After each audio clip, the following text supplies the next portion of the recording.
Seigneur, je te remercie pour cette journée. Merci parce que tu nous as gardés en vie jusqu'à maintenant. Que tu puisses veiller, Seigneur, sur la suite de notre journée.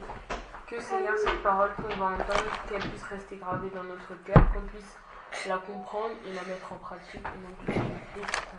Amen. Non, résume-moi le message de la dernière fois que tu venais de le lire. Tu as dit qu'est-ce qu'on avait vu? On avait vu qu'on devait faire attention à ce qu'on voit et ce qu'on entend parce que c'est ça qui alimente la pensée. On avait vu qu'il fallait lire constamment la parole de Dieu parce que c'est ça qui renouvelle notre pensée et que c'est dur de garder la parole de Dieu qu'on entend parce qu'il y a un grand combat spirituel. D'accord. Et on avait comparé la parole de Dieu à ce que l'on entend. On avait fait un parallèle avec les solutions en chimie. Est-ce que vous vous en rappelez? Oui. Et quelle est l'image qu'on avait donnée? Et qu'est-ce que ça vous... comment dire? Comment est-ce que vous l'avez compris? Donc c'était quelle image qu'on avait, quel parallèle on avait fait avec les solutions chimiques? C'était dans une solution que quand on rajoute de soluté, le soluté ça représentait du coup les distractions du monde intérieur, que plus on rajoute de soluté, du coup plus ça se dissout et qu'il y a un moment où que c'est la solution saturée et que du coup il n'y a plus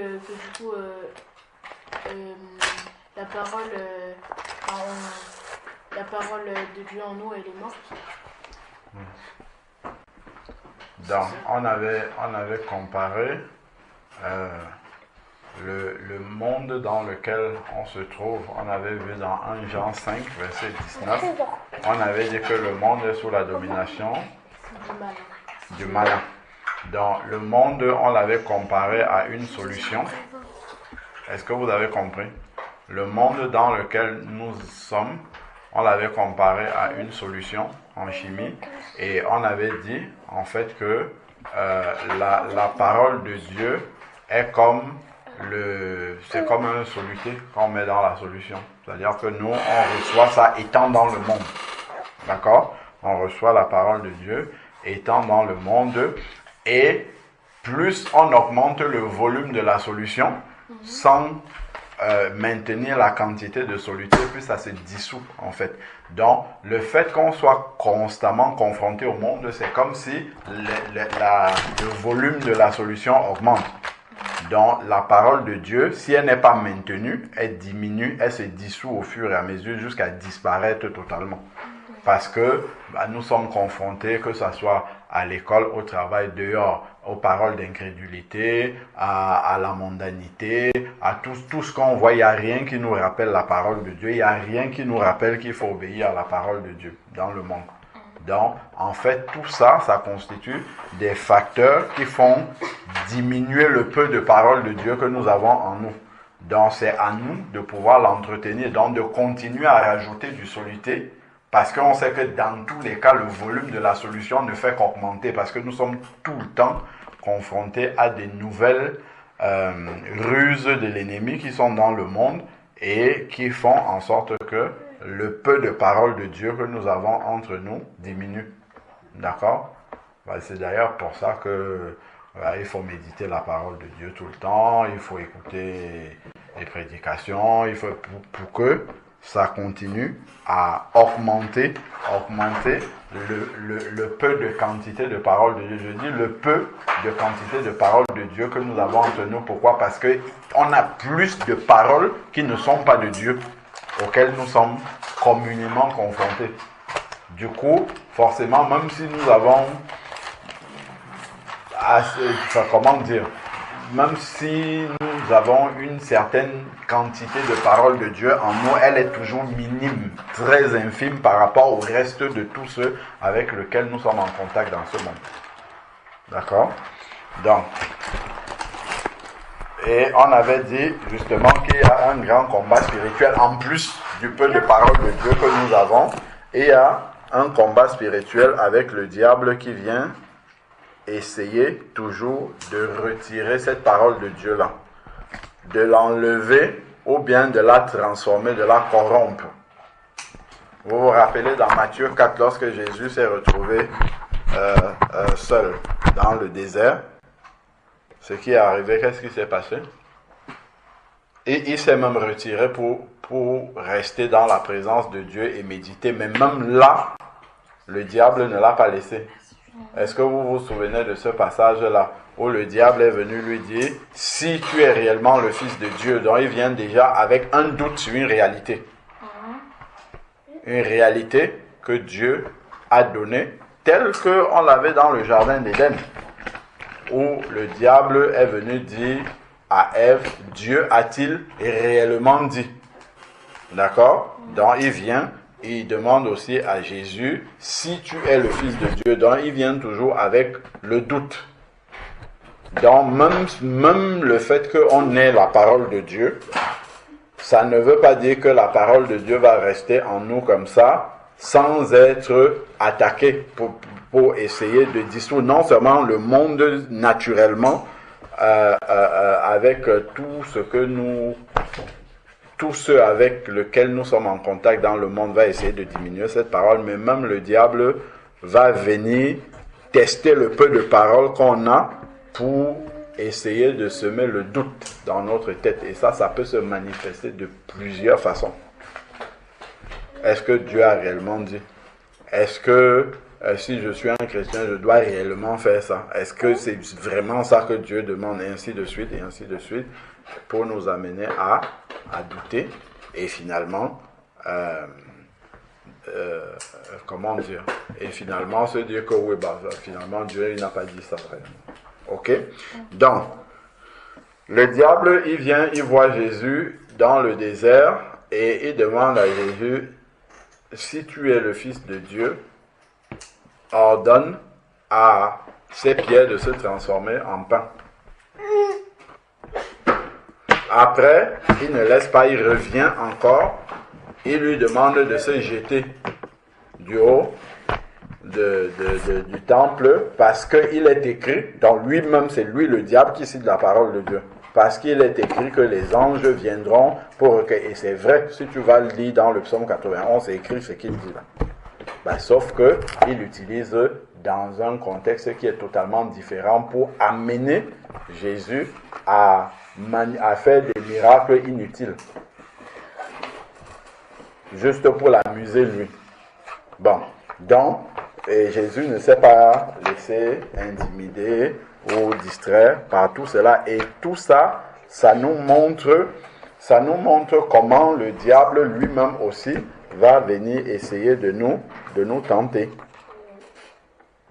Et son but est de continuer à dissoudre le peu de paroles de Dieu qu'on a. Est-ce que vous avez compris? Bon, donc on avait dit qu'on devait approfondir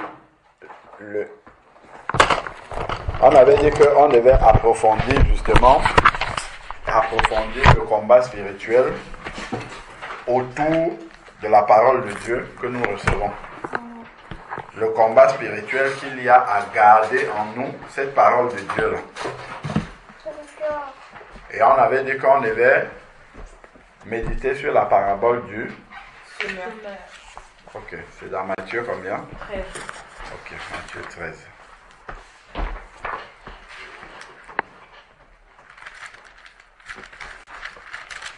La parabole du semeur, Matthieu 13, on commence au verset 1. On va aller jusqu'au verset 23. Ok?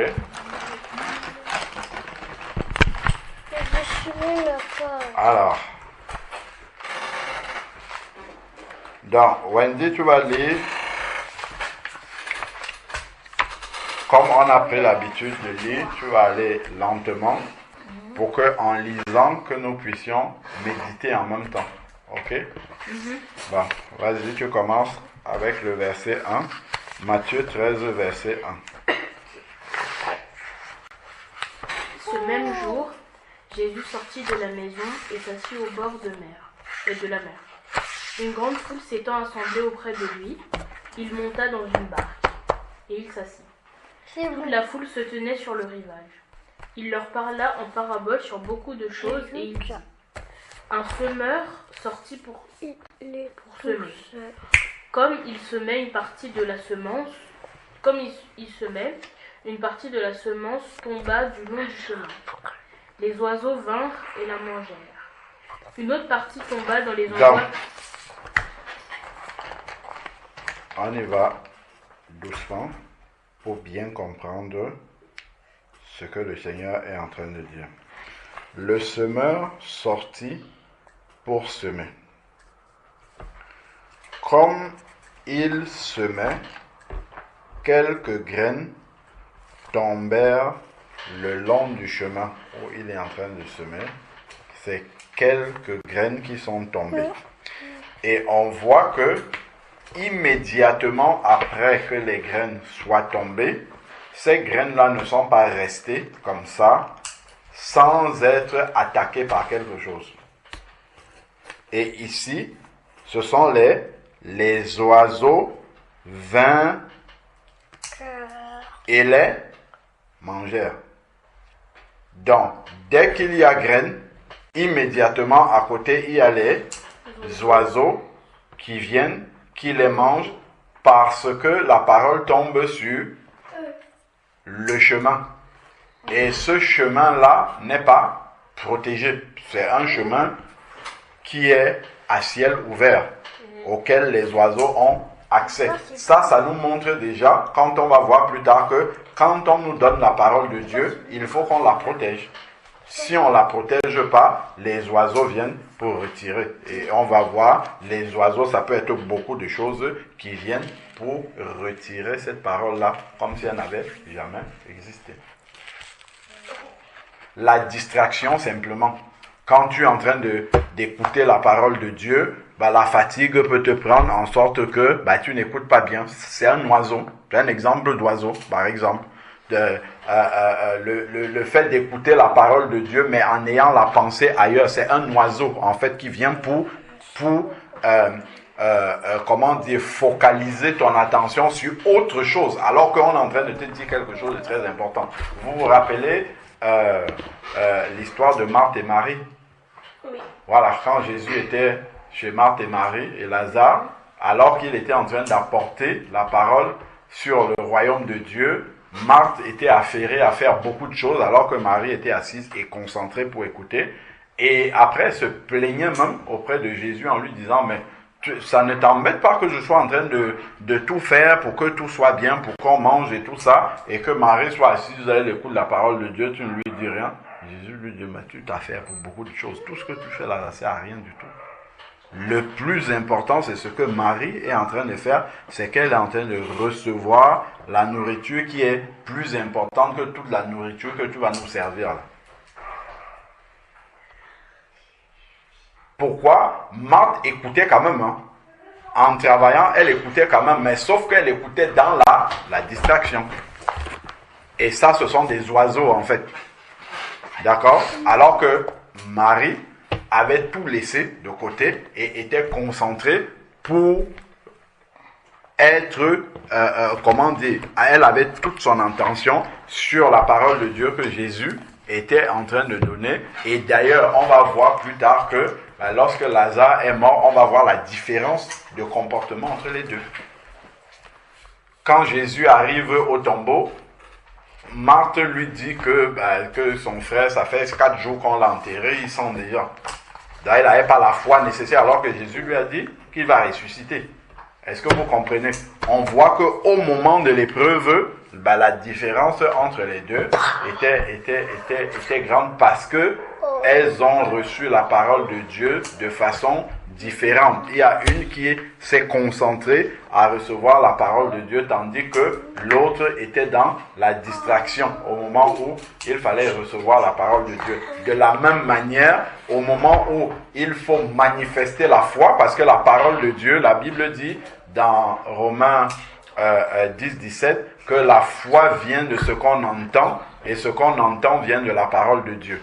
Donc si on entend la parole de Dieu dans une bonne disposition, ça produit la bonne foi. C'était le cas de Marie. Quand son frère est mort, lorsqu'elle a appris que Jésus était là, elle s'est levée, elle est partie et beaucoup de gens l'ont suivi directement. Alors que Marthe, quand elle a appris que Jésus était là, elle est partie, mais elle était dans l'incrédulité. Quand elle voit Jésus, elle dit, oh, parce que tu avais été là avant, mon frère ne serait pas mort.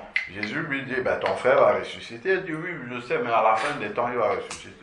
Elle ne savait pas, et Jésus lui dit, ben, je suis la résurrection et la vie. Donc, ça veut dire que ce n'est pas forcément à la fin des temps qu'il va ressusciter puisque je suis là. Mais ça, elle n'intégrait pas ça parce que justement, au moment où il fallait recevoir la parole de Dieu, elle était distraite. Elle faisait des tâches qui sont importantes, hein, sauf que ce n'était pas le moment de le faire. C'était pas, elle pouvait attendre qu'il ait fini d'apporter la parole de Dieu pour commencer à faire ça. Voilà. Donc, ça nous donne des exemples d'oiseaux et ce que ça produit plus tard, au moment où on a besoin justement de la foi que produit la parole de Dieu, il n'y a plus rien. Il n'y a plus rien parce qu'on l'a pas reçu dans les conditions qu'il fallait. Donc, dans les oiseaux vinrent et mangèrent. Ok? La suite, verset 5. Nous sommes dans Matthieu 13, verset 5. Une autre partie tomba dans les endroits pierreux, où elle n'avait pas beaucoup de terre. Elle leva aussitôt parce qu'elle ne trouva pas un sol profond. Alors, d'autres tombèrent. C'est quoi d'autres? Des graines. Donc c'est toujours la semence, la parole de Dieu. Tombèrent dans des endroits pierreux. Donc si tu vas dans un champ, là où il y a des pierres, les pierres étouffent en fait. Ça étouffe la semence. Ça fait en sorte que la semence n'a pas d'espace pour pouvoir s'épanouir. Parce qu'elles sont étouffées par les pierres. Donc, le terrain n'est pas propice. C'est quand je reçois la parole de Dieu, mais en même temps, dans ce même cœur où la parole de Dieu va arriver, il y a d'autres choses qui combattent avec cette parole-là. J'ai d'autres priorités dans le cœur. Et la parole de Dieu n'est pas réellement une priorité pour moi. Donc, ça fait des exemples de pierres, par exemple, dans mon cœur. Ok? Donc, l'endroit pierreux où... Donc, et où il n'avait pas beaucoup de terre. Parce que la terre, c'est ce qui fait germer. Donc, s'il y a des pierres, forcément, la terre sur laquelle il y a des pierres n'est pas propice pour faire germer. Il faut que la semence soit dégagée. Qu'il n'y ait pas quelque chose qui vienne l'étouffer. D'accord? Parce qu'il a besoin de respirer, a besoin d'espace. Bon. Donc, la parole de Dieu a besoin d'espace en nous. Elle n'a pas besoin d'être étouffée par toutes sortes de choses que nous avons dans le cœur et qui l'empêchent de pouvoir s'épanouir en nous. Ensuite, maintenant, qu'est-ce qu'il y a? Il n'y avait pas beaucoup de terre. Les graines, levaient aussitôt parce qu'ils ne trouvaient pas une terre profonde. Donc, en plus, non seulement il doit avoir la terre, mais elle doit être profonde. D'accord? Parce que plus, si tu déposes des graines de maïs ou de n'importe quoi, sur la terre, si c'est pas profond, si c'est juste à la surface de la terre comme ça, même des vers, des insectes, tous ces petits animaux qui restent sur le sol, ont accès directement, peuvent manger ces graines-là directement parce que c'est pas creusé, c'est pas en profondeur dans la terre, parce que c'est juste à la surface. Donc plus c'est profond, plus c'est sûr que ça va rester en bas et avoir le temps de germer. Donc il faut que la terre soit aussi profonde. Donc ça veut dire que nous-mêmes, notre engagement pour le Seigneur doit être sérieux.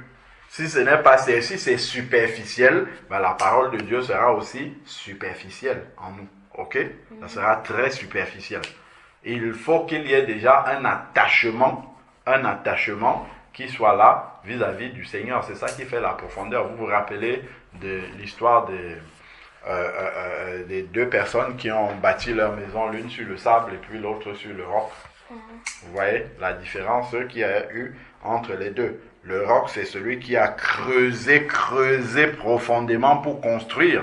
Alors que l'autre, il a construit comme ça rapidement sur le sable, mais quand la tempête est venue, ça a balayé la maison de celui qui avait construit sur le sable, alors que celui qui avait pris le temps de creuser pour mettre une fondation solide, la maison a résisté. Ok? Voilà.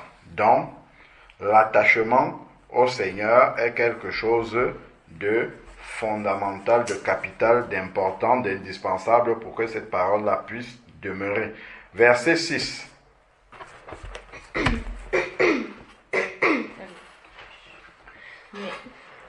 Mais quand le soleil parut, elle fut brûlée et sécha faute de racines. Vous avez vu?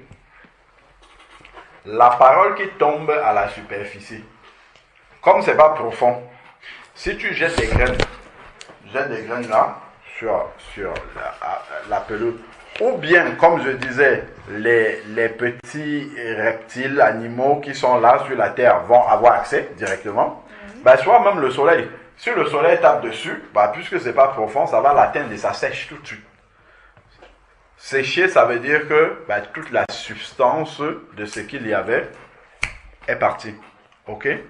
Donc, le soleil, ça peut être des épreuves qui viennent dans la vie.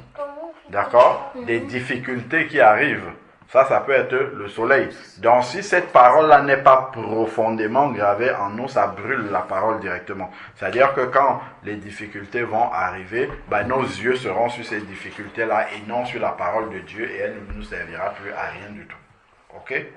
Donc ça, c'est un exemple de rayon de soleil qui arrive pour frapper sur cette parole-là que nous avons reçue. Donc si elle n'est pas profonde en nous, là on va regarder aux difficultés et puis on va dire que c'est trop difficile.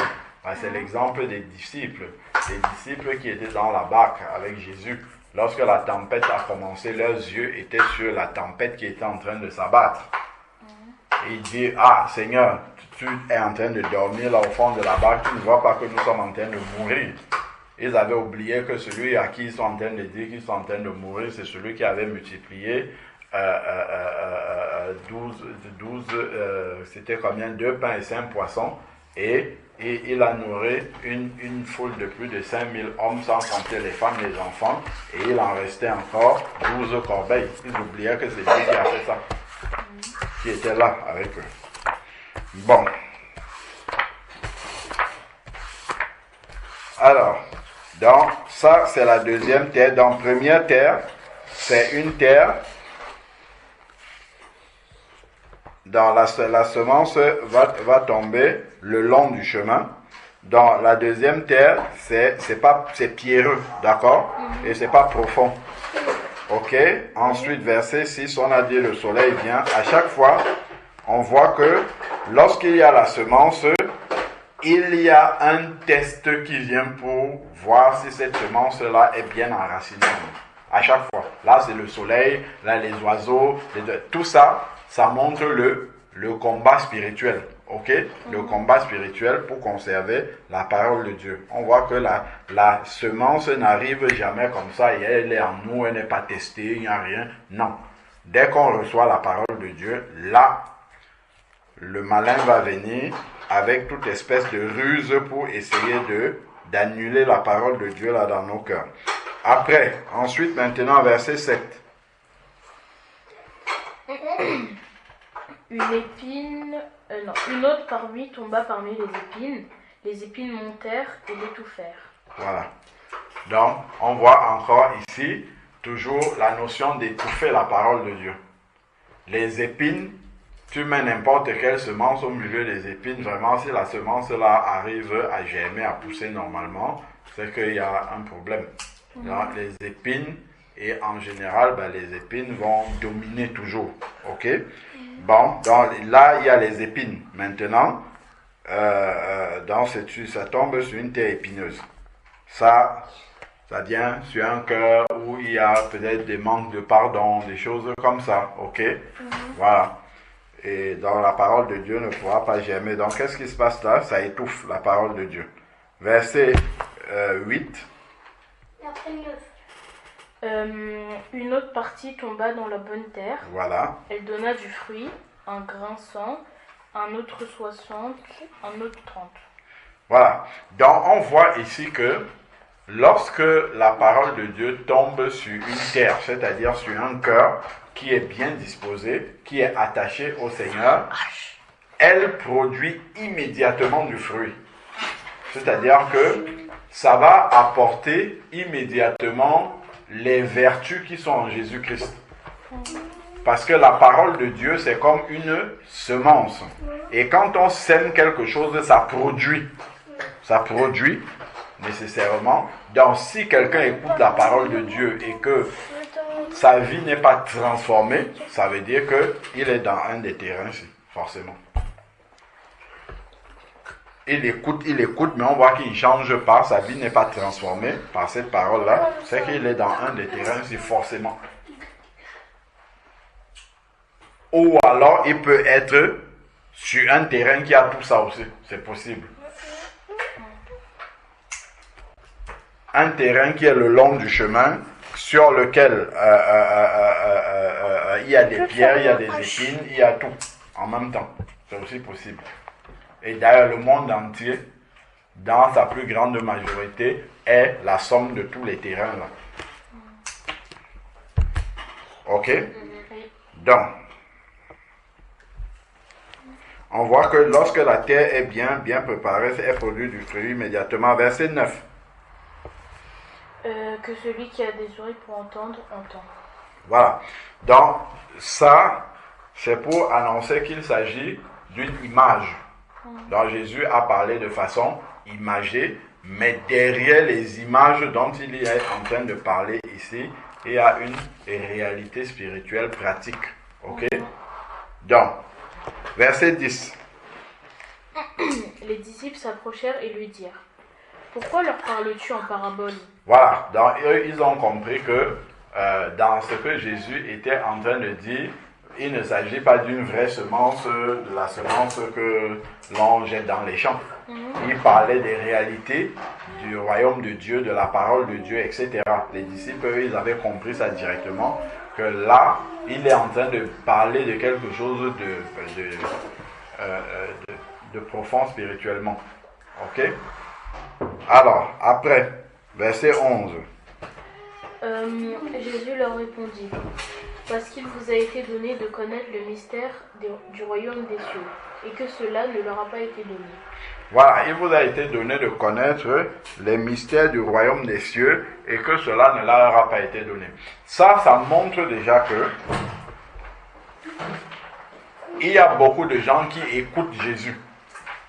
Parce que ici, quand Jésus parlait, vous aviez la foule. On nous a dit, non, c'était la foule au début, non? Les premiers versets, vous voyez chaque mot, chaque expression, tout ça, c'est pas pour rien. Est-ce que tu peux nous relire la première phrase du verset 1? Ce même jour, Jésus sortit de la maison et s'assit au bord de la mer. Verset 2. Une grande foule s'étant assemblée auprès de lui, il monta dans une barque et il s'assit. Voilà, une grande foule s'était assemblée autour de lui.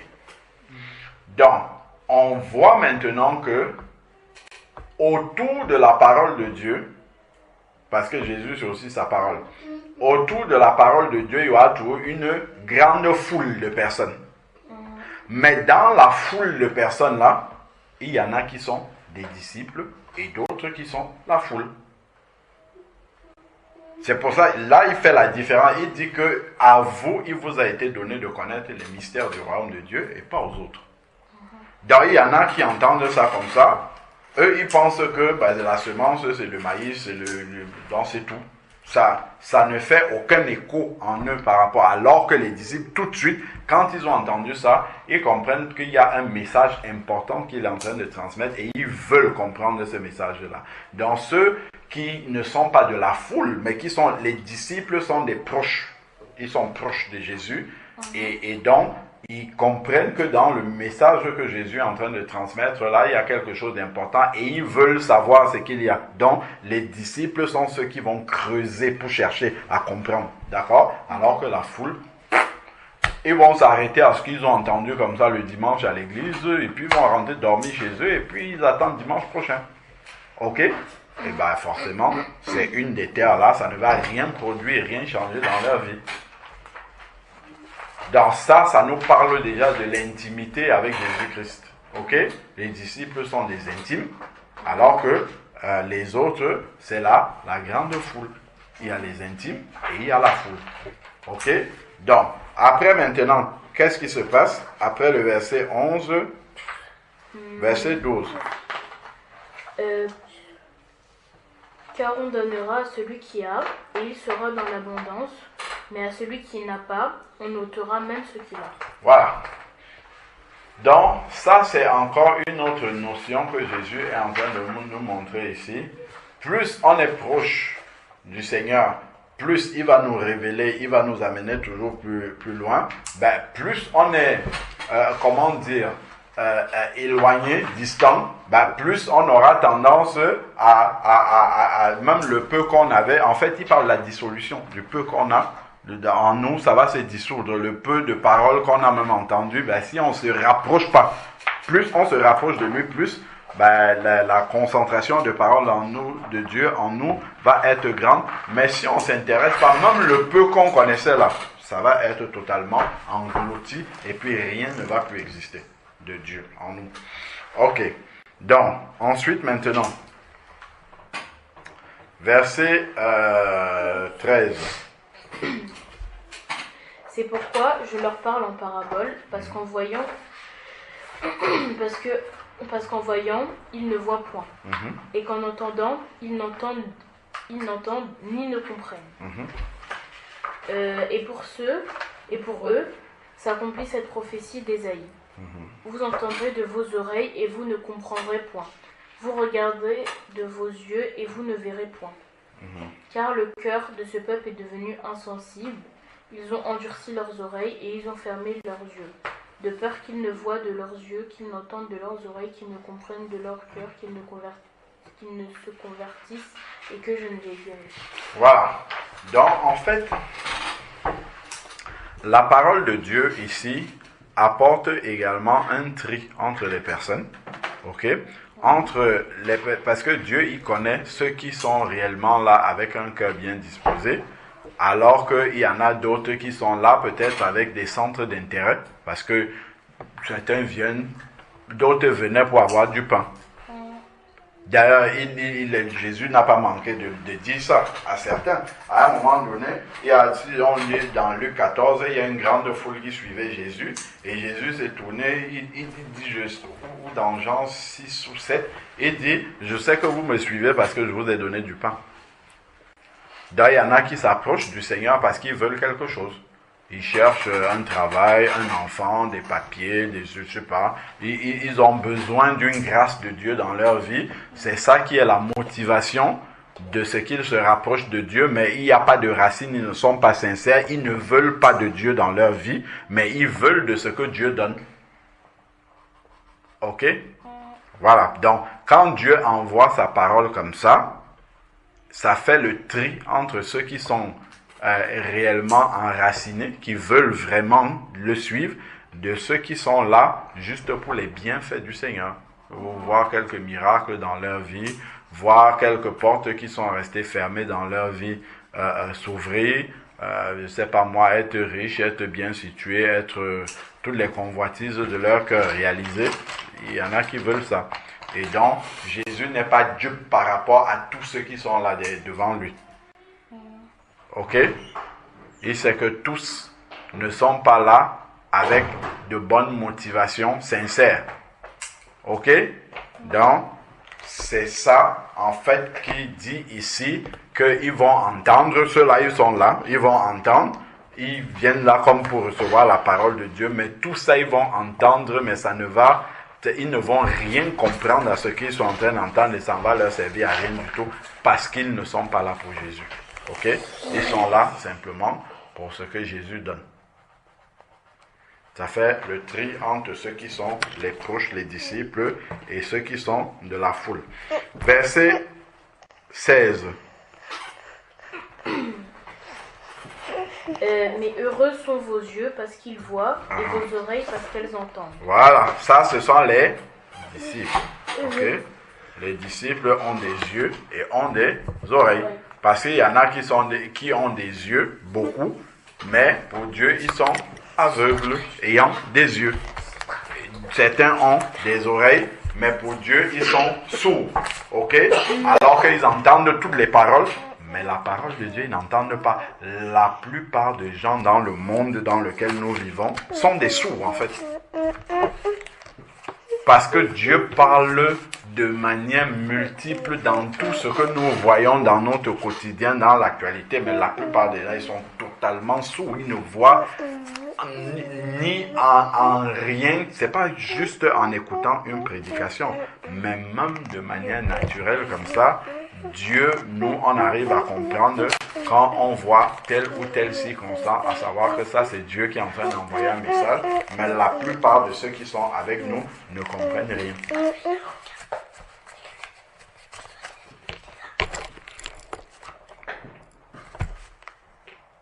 Ok?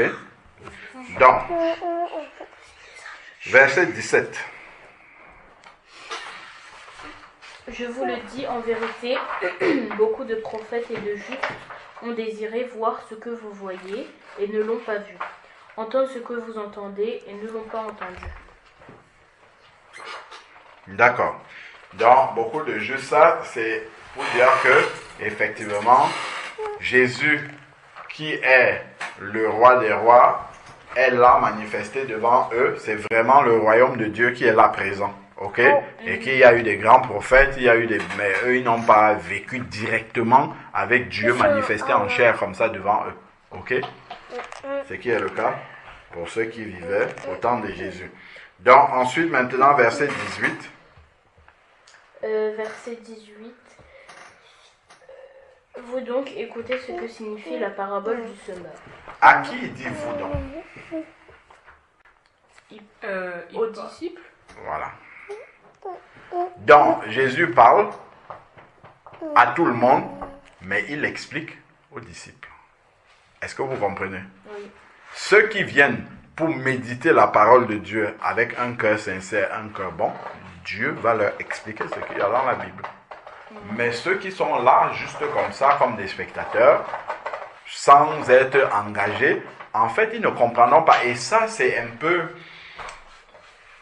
Ce sont des choses que les gens, justement, dans le monde ne comprennent pas. Beaucoup de personnes vont dire, ah ben, la Bible, elle est fausse, elle est écrite par les hommes, ils vont avoir toutes sortes d'a priori sur la Bible, ben, tout simplement parce qu'ils ne se sont pas approchés. C'est tout. On voit que là, Jésus parle à tout le monde, de manière générale, mais il explique à ceux qui sont ses disciples. Donc, si quelqu'un n'est pas déjà engagé avec Dieu, a fait le premier pas et qu'il veut vraiment savoir, ben Jésus ne va pas lui expliquer du tout ce qu'il y a dans la Bible. Dans la Bible restera toujours un livre inventé par les hommes, des histoires qu'on a écrites comme ça, qui ne servent à rien, ainsi de suite. Ça restera comme ça. Mais celui qui s'approche, qui veut vraiment comprendre, là, Dieu va décoder totalement la Bible pour que ça devienne un message vivant en nous. Ok? Voilà. Donc, ce n'est pas surprenant que les gens aient des a priori, souvent, sur la parole de Dieu, tout simplement parce qu'ils ne se sont pas approchés et qu'ils ne la connaissent pas. Ok? Donc, poursuivons, verset 18. Verset 19. Bon, Jésus va commencer à expliquer maintenant à ses disciples. Donc, pour que la Bible, nous commencions à réellement comprendre ce que Dieu transmet dans sa parole, il faut devenir un disciple. Voilà. Alors, qu'est-ce qu'on a dans l'explication maintenant? Lorsqu'un homme écoute la parole du royaume, on comprend maintenant que la semence, c'est la parole du royaume. Ok. Et ne la comprend pas, le malin vient et enlève ce qui a été semé dans son cœur. Voilà. Donc, en fait, quand déjà on prêche la parole de Dieu, le malin aussi est là et il écoute la même parole là. Ok? Et il voit maintenant, en regardant les gens, il voit ceux qui sont attachés. Enfin, en tout cas, comme il ne lit pas dans les cœurs, ben, il va essayer d'attaquer tout le monde. Pour voir là où il y a une porte d'entrée. Pour voir ceux qui ont vraiment reçu cette parole-là profondément dans leur cœur ou pas. Et Dieu il laisse Satan agir comme ça parce que ça permet aussi de faire le tri. Satan aide même Dieu à faire le tri. Oui, Satan c'est l'un grand serviteur de Dieu. D'ailleurs, depuis le début, il a été créé pour être serviteur de Dieu. Il a été chassé du ciel à cause de sa convoitise, mais il continue à servir Dieu. Il pense faire ce qui est bien pour lui, mais Dieu le laisse faire parce que ça aide Dieu à faire le travail de tri aussi. Ok? Ok, c'est bon, on avance. Alors, après, donc, Satan vient aussi après la prédication de la parole de Dieu, le malin. Ok, il vient et il enlève ce qui a été semé de leur cœur. Pour que lorsque l'épreuve va venir, il n'y a plus la parole de Dieu, donc il n'y a plus de foi. Ok? Ok. 2 points. Cet homme est celui qui a reçu la semence le long du chemin. D'accord, vous avez compris. Celui qui a reçu la semence le long du chemin, c'est celui qui a écouté la parole de Dieu et il ne la comprend pas et il ne cherche pas à la comprendre. Ok? Voilà. Continuons. Verset 20. Celui qui a reçu la semence dans les endroits pierreux, c'est celui dans les endroits pierreux, c'est celui qui entend la parole et la reçoit aussitôt avec joie. On voit souvent beaucoup de personnes quand ils entendent la parole, Amen, Amen, Amen. Après maintenant, quand tu vois comment ils affrontent les difficultés de la vie ou les sujets, voilà, il n'y a plus de Amen, c'est fini. Tu te demandes, mais c'est eux qui disaient Amen. Ben non, c'est pas les Amen et tout ça, c'est pas ça. C'est au moment où on sera là où il faut, à l'étape où il faut mettre en pratique la parole de Dieu, c'est là où on verra si le Amen était réel. D'accord? Ok. Donc, recevoir avec joie, c'est bien, c'est une chose, mais le vrai recevoir avec joie, c'est au moment de pratiquer. Continuons. Ils reçoivent avec joie. Mais ensuite, il n'a pas de racine en lui-même. Il manque de persistance et dès que survient une tribulation ou une persécution à cause de la parole, il trouve une occasion de chute. Donc, tu vas écouter la parole de Dieu ici, très bien. Donc, lorsque tu vas aller maintenant avec tes copines, et puis elles vont dire, bon, allez, hop, on va se moquer de tel autre, ainsi de suite. Et là, tu n'as pas le courage de leur dire, ça, ce n'est pas bien. Ce que vous êtes en train de faire, tu vas te retrouver en train de te moquer aussi. C'est terminé. Et là, le malin t'a eu aussi, avec lui. Vrai ou pas vrai? Ouais. Ah ben voilà. Continuons. Celui qui a reçu la semence On est au verset 22.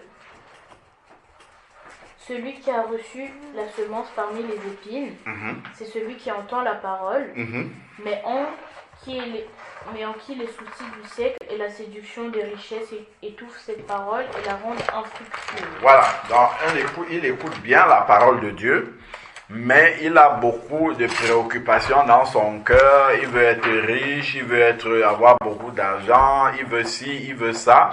Donc il y a beaucoup de choses qu'il convoite, qu'il poursuit dans son cœur. Il n'est pas prêt à attendre le temps de Dieu pour ces choses-là. Il est prêt à tout pour pouvoir les avoir. Et ça, en fait, ça n'accomplit pas la volonté de Dieu parce que Dieu fait chaque chose en son temps pour chacun. Et donc, cette parole-là sera infructueuse dans sa vie. Infructueuse, c'est le contraire de produire du fruit. Ok? Donc, ça ne va pas produire de fruits. C'est ça, c'est infructueuse. Après. Celui qui a reçu la semence dans la bonne terre, c'est celui qui entend la parole et la comprend. Il porte du fruit et un grain en donne 100, un autre 60 et un autre 30. Voilà. Donc, ça, c'est celui qui écoute comme un disciple. D'accord? Donc, et là, la parole de Dieu vient et elle produit du fruit dans sa vie. Donc là, ça nous a montré un peu un panorama du combat qu'il y a vis-à-vis lorsqu'on reçoit la parole de Dieu. Donc là, vous avez vu, dans chaque fois que vous êtes en train d'entendre la parole de Dieu, ce combat-ci, il est toujours présent. Toujours d'une manière ou d'une autre, on va entrer dans l'un de ces combats-là par rapport à la parole de Dieu qu'on est en train d'entendre. Est-ce qu'elle va rester? Est-ce que le diable va réussir à la transformer, à la corrompre, à l'enlever, ainsi de suite? Donc, on va voir, est-ce que ça va produire du fruit ou non dans notre vie. Donc, voilà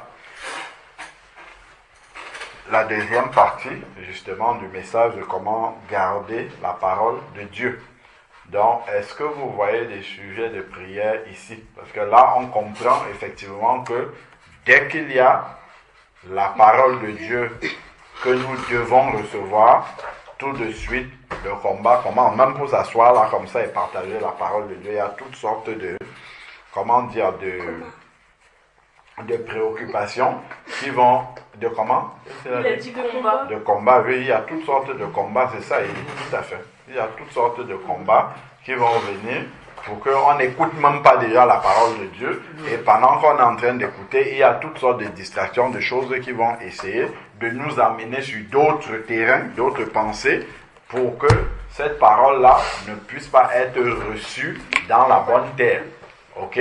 Parce qu'une terre peut même être une bonne terre, mais au moment où la parole de Dieu est en train de semer, ben vous pouvez avoir une bonne terre là, qui normalement produit du fruit habituellement, mais si tu vas semer dessus, au moment où il y a une inondation sur le terrain, la même terre là, elle va plus produire. Parce que la terre là, au moment où tu sèmes, elle n'est pas disposée, il y a de l'eau, elle est engorgée d'eau. Donc la semence va être tout de suite engorgée d'eau, elle va pourrir et puis ça va pas produire du fruit. Donc il faut que cette terre-là soit dans de bonnes dispositions. Voilà, donc c'est quoi les sujets de prière qui vous viennent à cœur par rapport à ce qu'on a partagé?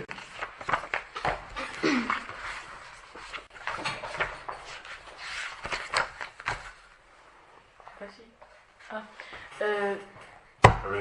Que Dieu nous aide à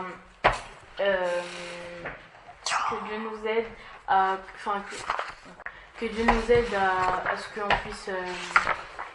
puisse réussir à combattre contre les distractions. D'accord. Le premier sujet que moi je vois déjà, qui est basique, simple par rapport à tout ce qu'on vient de dire, c'est déjà que Dieu nous aide simplement à nous souvenir déjà qu'il y a un combat par rapport à la parole de Dieu. Juste ça déjà. Savoir le fait de ne pas oublier que dès qu'on parle de la parole de Dieu, il y a un combat par rapport à ça, c'est déjà très important. Ça permet de savoir déjà que dès que ça concerne la parole de Dieu, je dois lutter.